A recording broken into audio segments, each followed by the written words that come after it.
Now, most of his speech painting an upbeat verbal portrait of the state today while acknowledging that the pandemic has driven much of the state's policy over the last year. 11 Alive's Doug Richards has more from the state capitol. Normally, a governor will use rosy, upbeat terms to describe the state of the state. The word Governor Brian Kemp used today is one I'm not sure I've heard before. But my fellow Georgians, the state of the state is resilient, and we will endure.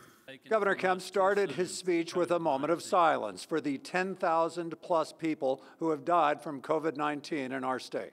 He didn't mention Georgia's challenges getting vaccines distributed, instead highlighting the 283,000 Georgians who have gotten inoculated. There are 283,000 reasons for hope and optimism. We will get through this. We will get there together. Kemp defended his emphasis on partially opening the state's economy, which he says has kept unemployment down. He admitted that Georgia's healthcare system in general has challenges. Georgia has one of the highest uninsured rates in the country, and many who are insured are struggling to pay for care. In the midst of a pandemic, that is quite honestly unacceptable.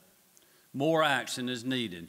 After Kemp finished, Democrats pounced on that one. It's not what he talked about, it's what he didn't talk about. It's why we haven't expanded Affordable Care Act. I mean, people have pre-existing conditions right now because of COVID. Democrats have been after Republicans in Georgia to expand Medicaid for nearly a decade. Hasn't happened and won't happen as long as Kemp is governor. Some of Kemp's likely re-election themes emerged in this speech. Tonight on 11 Alive News at 6.